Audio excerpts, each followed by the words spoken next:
लोगों को भी जानता हूँ जो लय में नहीं है। मेरी आवाज आ रही है?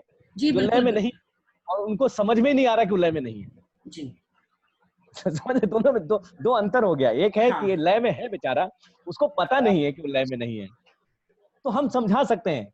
लेकिन अगर कोई लय में ना हो, मैं ऐसे लोगों को भी जानता हूँ, और उनको लाख समझाइए, उनको लगता है कि वो लय में है, मानने कोई तैयार नहीं कि लय में नहीं है। तो जो नहीं समझ पाएगा, जो सरेंडर नहीं कर रहा है, या उसको नहीं समझाया जा सकता। और एक आपको उदाहरण देता हूँ। आपने कार्टून फिल्में देखी हैं? जी जी हमने सबने देखी है। अच्छा, कार्टून फिल्मों का उदाहरण इसलिए दे रहा हूँ कि वहां तो ह्यूमंस नहीं है, वहां तो कोई ऐसा नहीं है ना, कोई आदमी तो नहीं है वहां पे। लेकिन जब हम मेडागास्कर देखते हैं, या जब हम आजकल की मेरी बेटी है तो वो उसकी वजह से नीमो देखना पड़ गया, लायन किंग देख लिया, ठीक है ना, मेडागास्कर 1, 2, 3 देख लिया, स्पाइडरमैन आ गया, दुनिया भर की चीजें आ गई जहां पे ह्यूमंस नहीं है। हाँ, तो कोई आत्मा नहीं है जिसको हम ये कह सकें कि अरे ये तो एक्टर बहुत अच्छा है। लेकिन 4-5 मिनट बाद उसमें म्यूजिक भी है, गाना भी है, लायन किंग अलग तरीके से चलता है, मेडागास्कर के सारे चरित्र अलग तरीके से चलते हैं, हाथी भी है, घोड़ा भी है, घोड़े की चलने की लय अलग है ना, हर जानवर की अपनी अपनी लय है जिससे हम उसको आइडेंटिफाई कर लेते हैं। वहां जब कोई नहीं है तो वहां लय कौन दे रहा है, और उस लय को हम कैसे समझ रहे हैं? उस लय को समझने के लिए कोई तो बैठा है ना उनके पीछे, जिसको ये सेंस है, जो जानता है कि घोड़े की चाल कैसी है, बंदर की चाल कैसी है, और उस लय से वाकिफ है। नहीं तो अगर वो कार्टून फिल्म में कोई बना रहा हो, डायरेक्ट कर रहा हो, और निर्देशक और बनाने वाले लोग उनको लय का सेंस ना हो, तो घोड़े की चाल और बंदर की चाल में फर्क नहीं करेंगे। वो मछली भी वैसे ही चलेगी जैसे ऊपर घड़ियाल चलेगा, जबकि सब अलग अलग चलते हैं, सबकी चाल अलग हो जाती है। तो हम कैसे डिफरेंशिएट करते हैं? मान लीजिए, जरा सा कल्पना कीजिए कि मछली भी एक ही तरह से चल रही हो, घोड़ा भी एक ही तरह, एक ही लय में चल रहा हो, एक ही फिल्म में सारे एक ही लय में चल रहे हो, कितना अच्छा लगेगा।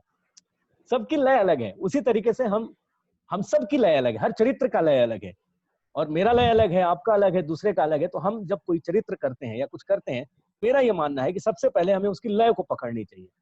हम लय को पकड़ते हैं, फिर सुर और ताल बाद में, क्योंकि कई नाटक ऐसे भी तो हैं जिसमें संवाद नहीं है लेकिन चरित्र है। रॉबिन दा ने एक नाटक किया था, मुझे अभी भी याद है, शिला श्रृंगार। शिला श्रृंगार 2.5 घंटे का नाटक था और एक डायलॉग नहीं था उसमें, और पूरी कहानी आपको समझ में आती है। आप नाटक छोड़ के नहीं जाते थे 2.5 घंटे। आप यकीन कर सकते हो, एक डायलॉग नहीं है 2.5 घंटे तक, सिर्फ साउंड था, ध्वनियां थी, काका काकू हुआ हु, ऐसा कोई कर लिया तो कर लिया, एक संवाद नहीं है। और आप 2.5 घंटे देखते हो, सब कुछ समझ में आता है, एक एक चरित्र समझ में आता है। तो लय और वॉल्यूम और सुर का ही तो खेल था, लेकिन वो सुर अलग था, वो लय अलग था। तो ऐसे नाटक हैं, बहुत सारे चरित्र ऐसे हैं जिनका उस नाटक में कोई संवाद नहीं है, लेकिन चरित्र है, उसका अपना लय है। तो इसलिए मैं हमेशा कहता हूँ कि शरीर सुरीला होना चाहिए, ये मेरा मानना है। बाकी जयंत भैया बैठे हैं, वो ऐसे देखते हैं, मैं डर जाता हूँ। उनके सामने क्या बोलूं? जो आदमी नट सम्राट करके बैठा हुआ है, उनके सामने मैं लय और सुर की बातें कर रहा हूँ। भैया गलती हो जाए तो माफ कर दीजिएगा मुझे। अरे नहीं, ये बहुत अच्छा बोला, बहुत। अरे कुछ गा दो यार। अरे बाबा रे। हाँ, अरे तो गाना ही पड़ेगा भाई, तो किसी भी हालत में बहुत जरूरी है। देखिए, मैं एक ऐसे गाने से शुरुआत करता हूं जो लय का उदाहरण है, उसके बाद मैं थोड़े दूसरे तरह के गाने पे जाऊंगा। बंसीदा ने एक नाटक किया था, मस्त कलंदर, डॉन किक्जोट जो नाटक है, तो एनएसडी में वो नाटक हो रहा था। मैं उस नाटक के गाने का उदाहरण इसलिए ले रहा हूं कि उसमें एक खेल किया था हम लोगों ने, जो बात कर रहे थे वो याद आ गई बात, बाकी दूसरे नाटकों की तरफ जाएंगे।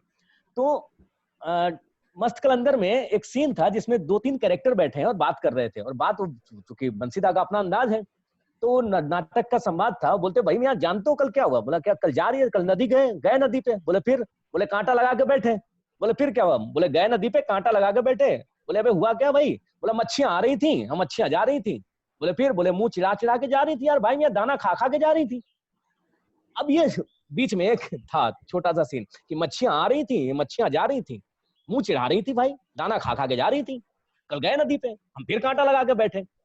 नाटक के कुछ 2-3 दिन बच गए थे शो के। एक दिन बंसीदा आए और उन्होंने कहा सुन इधर आ। हाँ। बोले ये ना, ये मजा नहीं आ रहा, इसको ना गाने में बदल दे। मैंने बोला किसको? बोले ये जो बोल रहे ना कि कल गए नदी पे कांटा लगा के बैठे, है ना, मच्छियां आ रही थी, मच्छियां जा रही थी, दाना खा खा के जा रही थी, मुंह चिढ़ा रही थी, गाना बना दे यार, मजा नहीं आ रहा है, सीन खराब हो रहा है। मैंने कहा इसको क्या गाना बना दूं, क्या कर लूं? बोले तू म्यूजिक डायरेक्टर, तू जानेगा। उनका अपना तरीका है, बोले तू जान, मुझे कुछ नहीं, शाम तक चाहिए मेरे को। नहीं तो ये सीन ही काट दूंगा। हमने बोला यार ये तो गड़बड़ हो गया। तो हम बैठे, उन तीनों एक्टरों को बुलाया मैंने कहा बैठो कुछ करते हैं। हमने कहा इसको बार बार बोलते हैं, बोलते बोलते हमने एक लय रख दिया। हमने कहा एक काम करते, गाना छोड़ दो, इसको बोलना शुरू करते, परसों नाटक है, नहीं तो मर जाएंगे। तो गाना बाद में बनेगा। वो गाना बना और वो ऐसा बना। वही है गाने और बोलने की जो परंपरा हमारे यहाँ है कि लय अगर समझ में आ गया तो बोलना भी गाने में तब्दील हो जाता है। और लोग वो गाना गा के निकलते थे। वो गाना सुनाता हूँ तो डायलॉग क्या था, कल गए नदी पे कांटा लगा के बैठे, मच्छियां आ रही थी, मच्छियां जा रही थी, मुंह चिढ़ा रही थी, दाना खा खा के जा रही थी। तो हम लोगों ने लय रखा ऐसे करके, और तीनों ने बोलना शुरू किया कुछ कुछ कुछ कुछ। मैंने कहा रुक जा, इसको जो बोला उसको सुर में ढाल दिया। अब वो गाना सुनिए, मजा लीजिए। कल गए नदी पे कांटा लगा के बैठे, दिन ऐसा लय रखा, दिन तिनक दिन। और बाबा कल गए नदी पे कांटा लगा के बैठे, मच्छियां आ रही थी, मुंह चिढ़ा रही थी, और दाना खा खा के जा रही थी। फिर क्या भाई मियाँ, कल गए नदी पे कांटा लगा के बैठे। अभी वो बोलना शुरू, गए नदी पे कांटा लगा के बैठे, मच्छियां आ रही थी, मुंह चिढ़ा रही थी, और दाना खा खा के जा रही थी। कल गए नदी पे कांटा लगा के बैठे। अब ये कांटा लगा के बैठे ऐसा हिट हुआ कि ऑडियंस निकलती थी, वो गाती हुई निकलती थी, कांटा लगा के बैठे, कांटा लगा के बैठे। अब ये क्या हम कर रहे थे उस दिन, हमें समझ में, हम तो बोल रहे हैं ना थोड़ा सा उसको सुर में। अगर मुझे खेल समझ में आ जाए लय का और पिच का, तो ये हारमोनियम है, ये ढोलक है, ये बोतल पड़ी है, ये पेन है, ये कलम है, ये सब गाने में तब्दील हो सकता है। सिर्फ मुझे समझ में आना चाहिए कि लय का खेल कैसे चल रहा है। ठीक ऐसी ही एक घटना जब कन्हैया लाल कैथवास हमारे बैचमेट हैं और वो अपना डिप्लोमा कर रहे थे, बटरफ्लाई लोरका का नाटक है, उसमें मैं रोल भी कर रहा था और मैं अपने म्यूजिक भी मेरा ही था, संगीत मेरा था। तो उसमें एक गाना आया जो डायलॉग था, उसको ही मुझे अचानक एक दिन गाने में तब्दील करना पड़ा। वो घटना भी बड़ी इंटरेस्टिंग है, वो गाना भी सुनिए, बड़ा मजेदार है।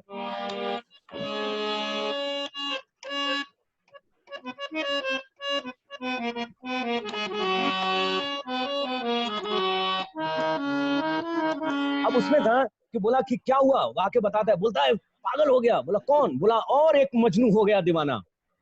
बोला क्यों? बोला दरिया प्यार का ही ऐसा है। तो कन्हैया ने बोला कि यार ये गाना गाएंगे यार, तू ही गाएगा, मैं मेन रोल कर रहा हूं। मैंने मतलब मैंने तेरी चर्चा चल रही है, तेरी बात हो रही है, तो तू खुद ही ये गाना गाते हुए एंटर मार। मुझे समझ में ना आए बात, फिर मैंने कहा चलो कुछ करते हैं। अब देखिए कि और एक मजनू हो गया दीवाना, दरिया प्यार का ही ऐसा है, जो जानता है तैरना वही डूब जाता है।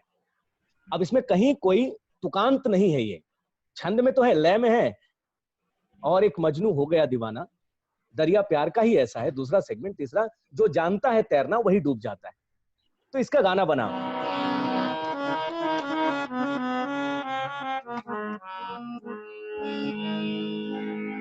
और और एक मजनू हो गया दीवाना, अरे और एक मजनू हो गया दीवाना, क्योंकि दरिया प्यार का ही ऐसा है, दरिया प्यार का ही ऐसा है, दरिया प्यार का ऐसा ही है, दरिया प्यार का है ऐसा ही। अब वो बदल रहा है, उसको लय में बदल रहा है, एक ही लाइन को तीन तरह से। जो जानता है तैरना, जो जानता है तैरना वही डूब जाता है, ही डूब जाता है, क्योंकि प्यार का ही ऐसा है, दरिया प्यार का ऐसा ही है, दरिया प्यार का है ऐसा ही।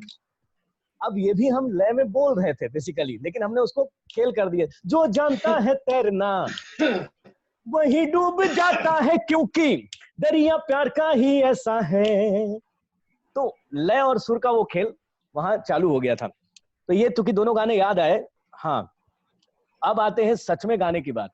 एक नाटक में अगर सही में गाना गाना पड़े। एक मिनट जी अजय जी, जी एक का सवाल है ललित जी का कि सर कथा वाचन में आप दृश्यों को कैसे प्रकट करते हैं? दृश्यों को? जी बहुत सही सवाल है।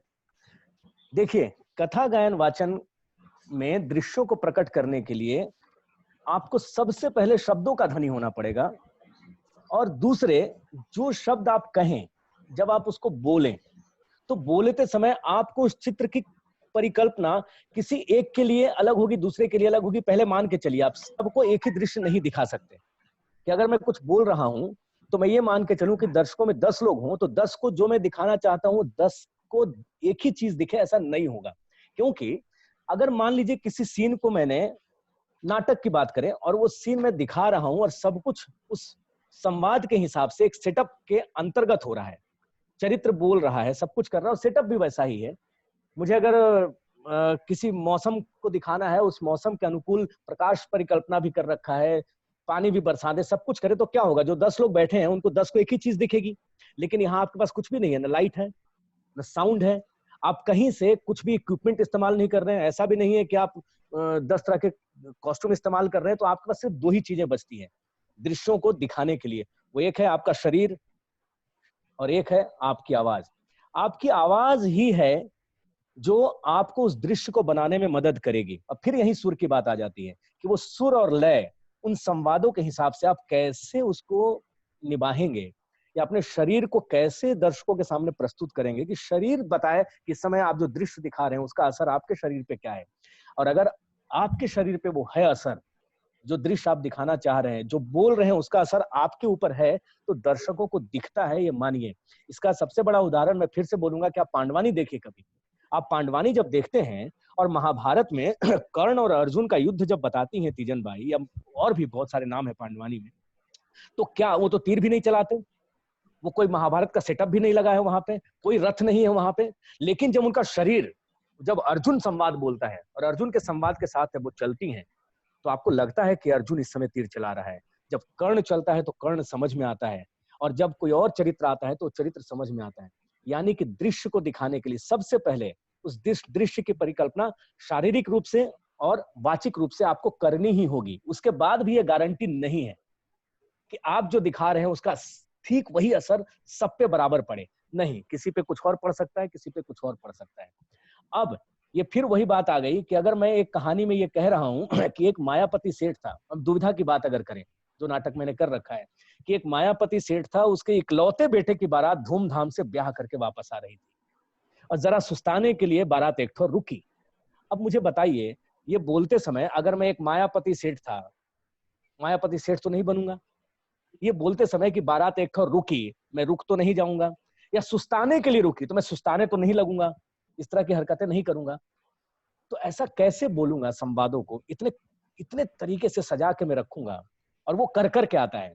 ये बहुत मुश्किल है कि बताया जा सके सिर्फ बोल करके कि ऐसा बोल देने से हो जाता है। करने के बाद आता है कि मैं बोलूंगा और दर्शक जो है सुस्ताने लग जाएगी। मैं बोलूंगा कि इस समय एक मायापति सेठ की बारात जा रही है और धूमधाम से जा रही है, तो धूमधाम जब आप दर्शकों के सामने रखते हैं तो धूमधाम दिखता है। आप जब डायन बनते हैं नाटक, मेरे बड़ा भांड के नाटक में एक सवाल आया था कि जब आप डायन बनते हैं तो आप जब चल के आते हैं तो आप लगते हैं कि आप औरत हैं। एक बार एक दर्शक ने सवाल किया था, तो ऐसा कैसे कर लेते हैं आप? मैंने बोला मैं बिल्कुल नहीं बता सकता कि मैं ऐसा कैसे कर लेता हूँ, क्योंकि मैं तो पूरी तरह से एक मर्द हूँ और मैं कोई औरत वाला कॉस्ट्यूम भी वहां नहीं पहनता। मैं तो और बल्कि काला पीला हो जाता हूँ वहां दर्शकों के सामने मेकअप करके। लेकिन जब अचानक चल के आता हूँ तो मैं ये परिकल्पना करता हूँ शरीर से, अपनी गतियों से और उस संवाद से, क्योंकि दोनों एक साथ चलता है। मैं बोलता भी हूँ और नाचता भी हूँ।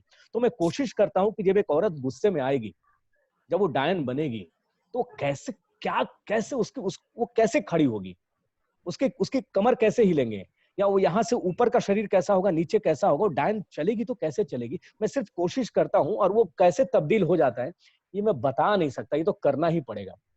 तो ये बहुत ऐसा सवाल है मिठास वाली कि ऐसा कैसे कर लेते हैं वो नहीं बता पाऊंगा, लेकिन इतना जरूर बता पाऊंगा कि आप उम्र के साथ करते करते, पढ़ते पढ़ते आप समझने लगते हैं कि कैसे बोले कि दृश्य दिखे, बोलना दृश्य में बदल जाए। ये बहुत मुश्किल है और वो करके ही आता है। एक ऐसी मिठास है जिसका अनुभव लेकर के ही आप समझ सकते हैं। इसके लिए एक उदाहरण मैं दे सकता हूँ, जो फिर आ जाऊंगा कि मान लीजिए आप कभी बैठिए और हमारे यहाँ पंडित जी रामायण पढ़ते हैं, है ना, घर में कोई पूजा होती है तो पूजा पाठ में आप बैठते हैं, वहां पंडित जी कोई प्रसंग सुनाते हैं, किसी चाहे सत्यनारायण की कथा कहते हो, चाहे वो रामायण का कोई प्रसंग सुनाते हो, जब अपने यहाँ जगरता चलता है या रात रात भर कीर्तन और भजन चलता है, और आप भाव विभोर हो जाते हैं। वहां वो सिर्फ माइक पे बोल रहे होते हैं और सीता वनवास, सीता जा रही हैं, या सीता विदा हो रही हैं, सीता की विदाई जब वो बोलते मैंने औरतों को रोते देखा है। भरथरी की कहानी अब तो परंपरा खत्म हो गई। हमारे यहाँ दोपहर में मोहल्ले में सारंगी लेकर के भरथरी लोग आते थे, जब मर्द लोग काम पे चले जाते थे, और उनको बदले में कभी कपड़ा, कभी चावल, कभी आटा, ये सब दे दिया जाता था। और वो भरथरी सातों बहनियों का गाना सुनाते थे, और मैंने औरतों को रोते कुछ नहीं करता था, वो सारंगी पे सातों बहनियां सतवर्ती मलिनिया नैनक नीर बहाए जी जी, वो गाता था और औरतें ऐसे आंसू आंसू ढर ढर गिरा के रो रही हैं, वो कुछ नहीं कर रहा होता है। तो वो दृश्य के सातों बहनियां चली जा रही है, सीता विदाई। मैं एक गाना सुनाता हूं आपको कि शायद मैं कोशिश करूंगा कि मैं वो कर सकूं जो आप मुझसे कह रहे हैं। मैथिली का गाना है। और उषा किरण खान जी का एक नाटक था, कनुप्रिया ने डायरेक्ट किया था, उसमें एक समदौन हमारे यहाँ होता है। जब सीता की विदाई होती है ना, तो समदौन गाया जाता है। तो बेटी की विदाई में भी वो परंपरा चली आ रही है, और वो गाना देखिए।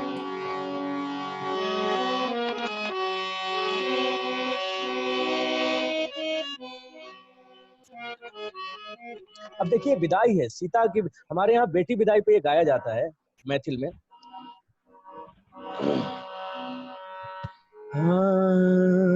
आरे बड़ा रे जतन से, आरे बड़ा रे जतन से, हम सिया धिया पोसलो, सिया धिया पोसलो, से हो सिया राम ले जा, से हो सिया राम ले जा। एक कोस गेली सिया दोसर कोस गेली, एक कोस गेली सिया दोसर कोस गेली, तीसर कोस लागल पिया, तीसर कोस लागल पिया। आरे बड़ा रे जतन से, हम सिया धिया पोसलो, सिया धिया पोसलो, से हो सिया राम ले जा, से हो सिया राम ले जा। बेटी विदाई होती है और हम लोग ये गाते हैं, और जब औरतें इस गाने को गाती हैं ना, दो तीन औरतें बैठ करके, आपका कलेजा फटता है। आप मर्द हो ना, मर्द भी रोने लगते हैं ये गाना सुन के, आंखों से आंसू गिरने लगते हैं, वो बेटी विदाई दिखने लगता है। तो वो शब्दों का प्रभाव है, वो म्यूजिक का वो जादू है उस समय कथा गायन वाचन में, कि आप उस दृश्य को देखने लगते हैं। और हर दृश्य सबका अपना अपना होगा, सबको अपनी बेटी याद आएगी, सबके अपने संस्कार होंगे और अपने एसोसिएशंस होंगे जिसमें ये गीत उनको याद आएगा। हो सकता है इनका अर्थ उनको ना पता हो, लेकिन वो कलेजे में जब बात लगती है तो वो चीजें याद आती हैं। तो बस एक प्रक्रिया है, वो यही कह सकता हूं मैं, उसको करना पड़ता है। जी, मैंने ये इसलिए हटाया कि मुझे खुद के सुर सुनाई नहीं दे रहे थे, तो मैं खुद लगा मैं बेच रहा हूँ, तो एक हटाना पड़ा मुझे सुनने के लिए। जी नमस्ते भैया। अभी लगाओ नहीं और गाना है। अरे ठीक है, बिल्कुल मैं तैयार हूँ। हाँ, कोई पूछ रहा था कुछ, बताओ। जी पूछ नहीं रहा था मैं भी निर्माण कला मंच से हूँ संजय सर के साथ। अरे वाह, क्या बात है, क्या बात है। और अब मैं वही बोल रहा हूँ कि एक विदेशिया का कोई गाना आप सुनाए। अरे बाबा, पुरानी विदेशिया का एक गीत मुझे वैसे तो बहुत सारे पसंद है, पूरी विदेशिया ही, मतलब वही तो मेरी जिंदगी है, वहीं से शुरू हुई है जिंदगी, सांस लेना वहीं से सीखा है। लेकिन हाँ, प्यारी सुंदरी और विदेशी का जो संवाद है ना, जब विदेशी नहीं, 12 मासा नहीं, वो तो बाद में चिट्ठी भेजता है वो, जब ये जा रहा है और वो उसको रोक रही है प्यारी सुंदरी, है ना, तो या मोर मत जा हो पुरुबवा, याद है? हाँ, हाँ, तो प्यारी सुंदरी रोकती है। हाँ, वो दोनों का संवाद, वो सीन मुझे बहुत प्यारा है, मैं हमेशा वो गाना गाता हूँ, मुझे अच्छा लगता है, वो भी हृदय विदारक है। पर मैं गा के कोशिश करता हूँ सब याद आ जाए।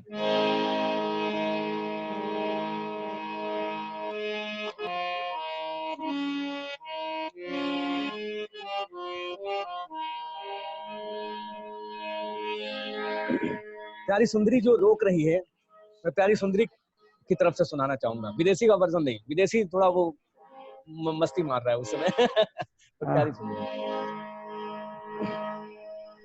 पिया मोर मत जा हो पूर्वा, पिया मोर मत जा हो पूर्वा, पूर्वा दिश में तो ना बेसीबा, पूर्वा दिश में तो ना बेसीबा, पानी बहुत कम जो, पानी बहुत कम जो, सुनात बानी आँख पानी देत बा, सुनात बानी आँख पानी देत बा, साड़ी भैया सरबो,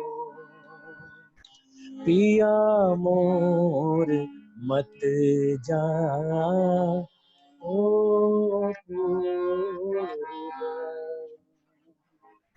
ये याद है भाई। बहुत बढ़िया, बहुत ये प्यारी सुंदरी वाला संवाद है।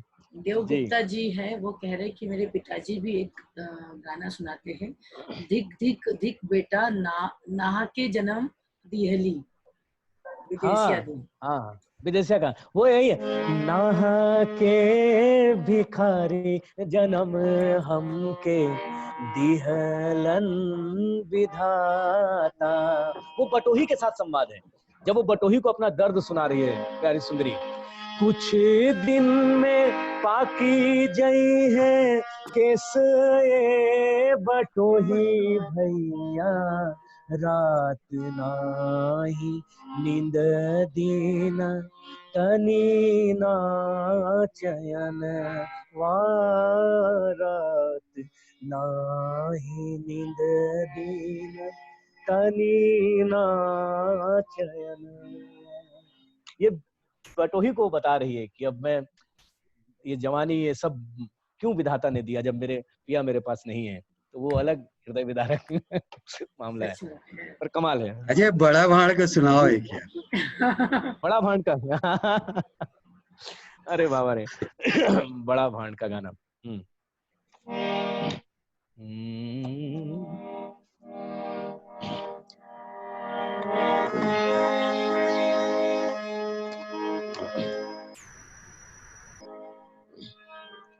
बड़ा भांड में वैसे तो बहुत सारे गाने हैं, पर जो शुरू होता है आपको यार नाम लेके तेरा, जिससे हम शुरू करते थे, तो उसमें मैं कई बार कबीर के दोहे मिला के गाया करता था, जो बाद में बंद हो गया, तो उसका वो पुराना वर्जन एक सुनाता हूँ।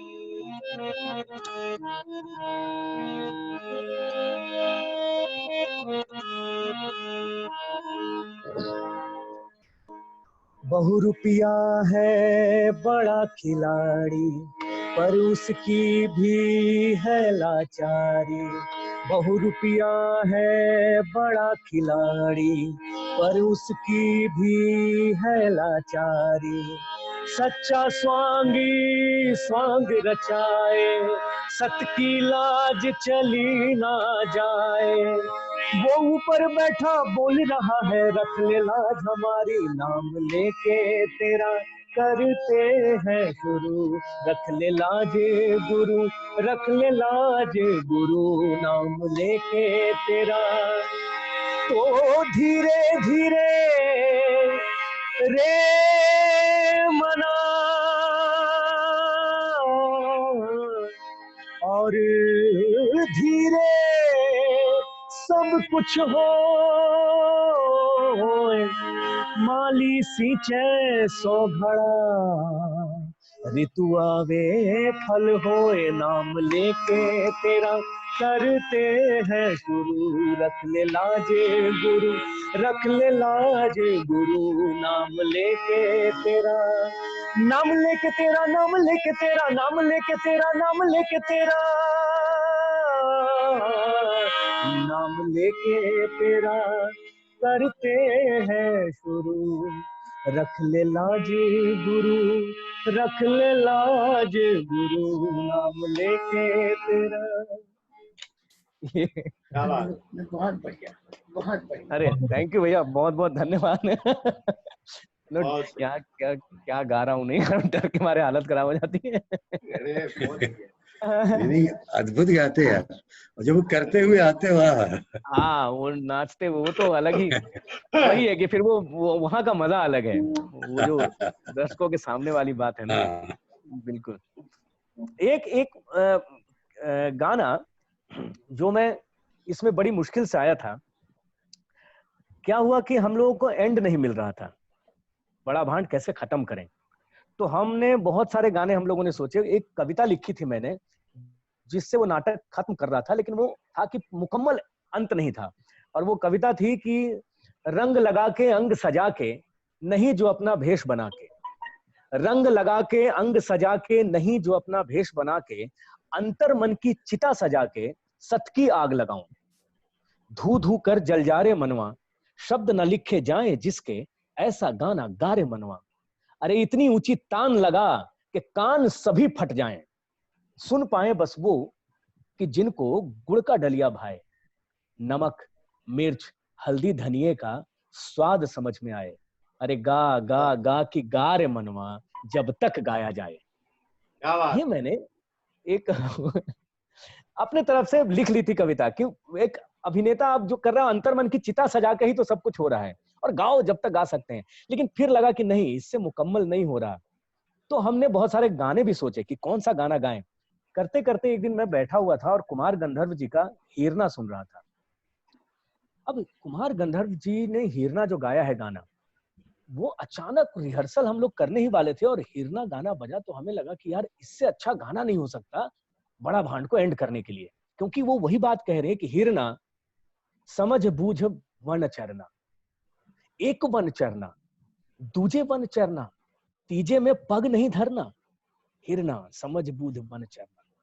और फिर उसकी लाइन आई थी कि तोहे मार तेरो मांस बिकावे, ये बिकावे तेरे खाल का करेंगे बिछौना। ऐसा अंदर से कंप गए हम कि तेरे खाल का करेंगे बिछौना, है ना। तो हमें लगा कि ये वही बात कह रहे हैं जो हम कहना चाह रहे हैं। लेकिन वो गाना, और कहा मैं मतलब इस जन्म में मैं मर जाऊं रगड़ के भी, अपने नाक हाथ कान सारे घोड़े दौड़ा लूं, तो गंधर्व साहब जो गा के गए हैं उसका इतना गाना भी बहुत दूर की चीज, अगला जन्म लेना पड़ेगा। तो हम सबने देखा कि यार यही ये गाना बहुत अच्छा है, तो क्यों नहीं इसको ट्राई किया जाए। आप विश्वास नहीं करेंगे, मैं 1 महीने तक इस गाने को सिर्फ सुनता रहा। गाने की तो हिम्मत ही नहीं हुई, सुरी हाथ रखने की हिम्मत नहीं, हिरना और मैं गाऊंगा सवाल ही पैदा नहीं होता यार। तो 1 महीना सुनते सुनते और फिर बड़ी मुश्किल से हमने हिम्मत किया और इस गाने से हमने उस नाटक को एंड किया। और मैंने, जिसको कहते हैं ना, ऊपर देख के एक बार माफी मांगी कि अगर मुझसे कोई गलती हो जाए तो माफ कर दीजिएगा। मैं, जिसको कहते हैं ना हिमाकत करना, वो किया था।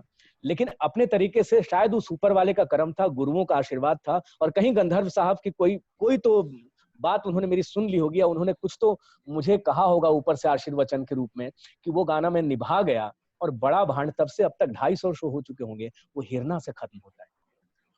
और वो मैंने कैसे गाया अपने तरीके से, वो मैं सुनाता हूँ। वो गुस्ताखी है मेरी, मैं फिर वही माफी मांगते हुए, लेकिन वो कैसे हिम्मत कर गया, वो हो गया बस। नहीं तो मेरे जैसा मैं और कंसुरा आदमी हिरना बहुत मुश्किल है। लेकिन मैं कोशिश करता हूँ और वो आपको सुनाता हूँ। ये इसका सुर खराब है तो दिक्कत नहीं।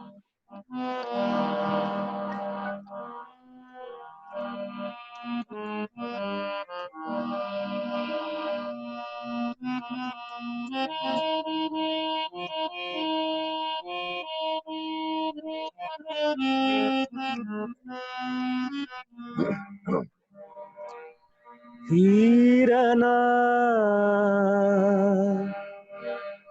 धीरना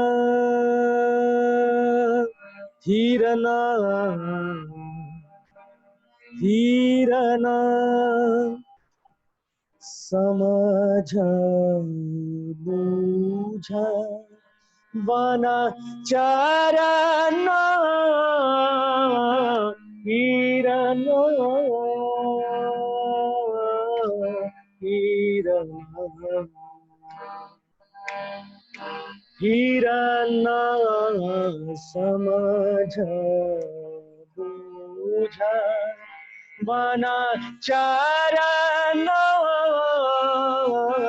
हीरना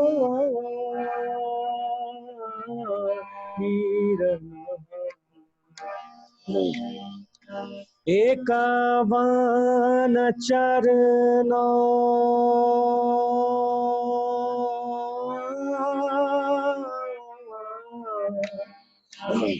एकावन चरना दूजे वन चरना तीजे वन पग नहीं धरना हीरना हीरना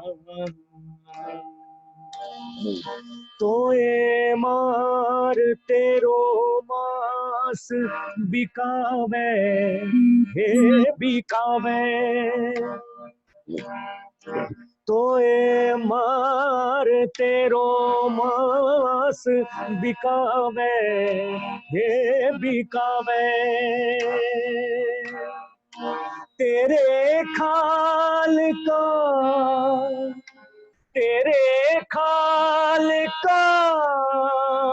करेंगे बिछोना हीरना हीरना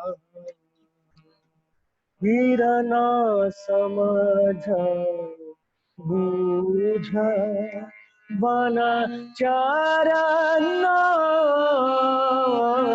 हीरना हीरना। क्या बात, क्या बात। ये थोड़ी सी कोशिश कर ली थी इसी तरीके से इसको निभा जाऊं, बस वही बड़ी बात थी। तो ये बात नहीं। अरे बाबा कौन है कुमार जी आ गए सामने। अरे नारे भैया क्या डरा दिया आपने। क्योंकि हम तो कुमार जी के घर भी रहे हैं और मुझे दिखने लग गए। पार्टी का झूला होता था उस पे वो बैठे हैं। हम सब रिपेटरी वाले गए थे, बाबा थे तब। मैं तो मेरे घर में तो है कुमार गंधर्व सारे गाने हैं। जी रहता हूँ। बहुत करेक्ट।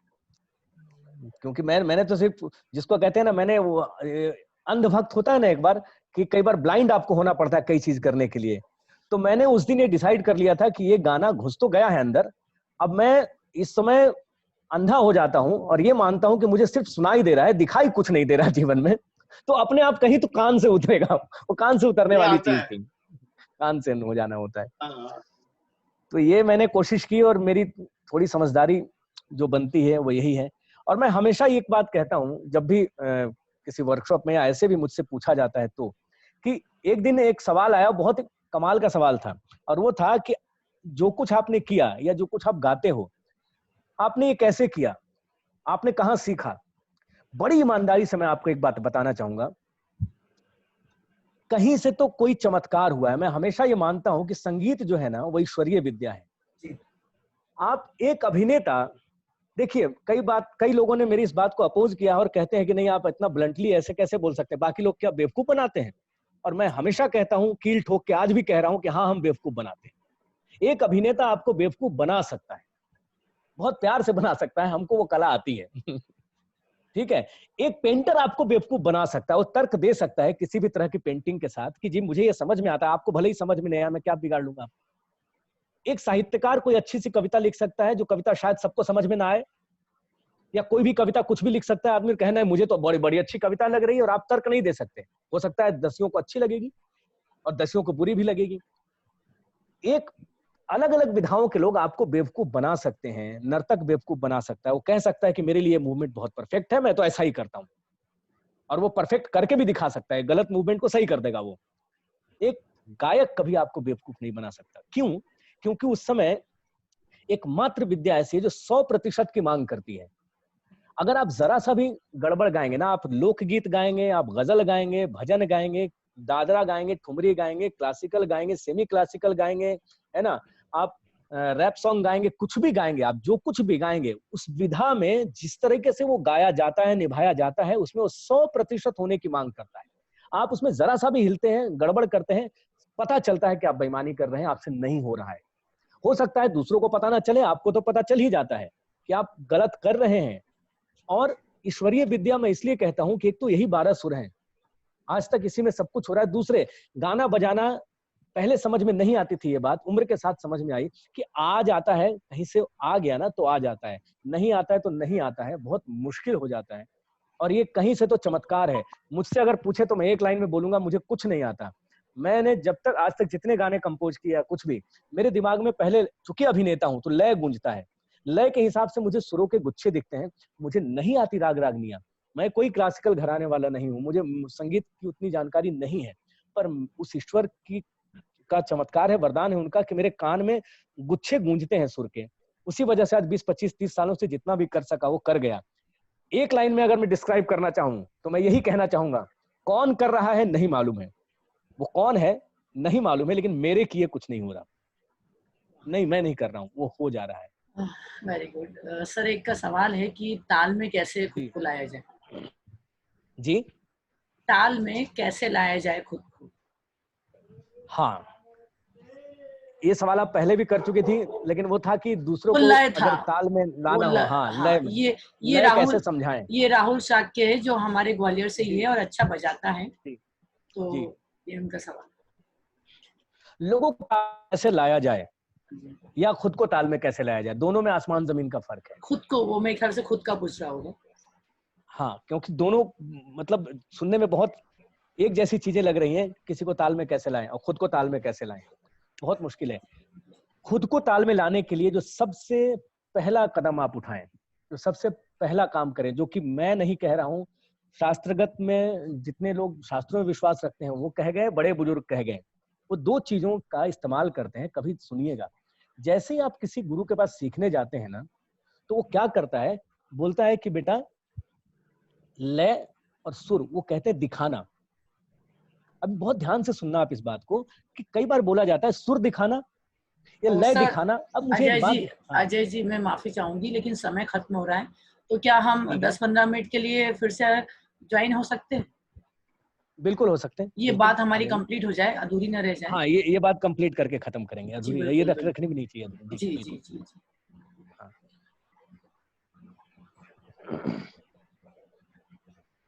इसको कैसे काटना पड़ेगा? नहीं, आप कुछ मत करिए, वो खुद ही कट जाएगा। क्या बात, खुद ही बंद हो जाता है। गीतांजलि का जादू है। गुनगुनाते रहो, जब तक गुनगुनाते रहो। ये सही है। बसंत भैया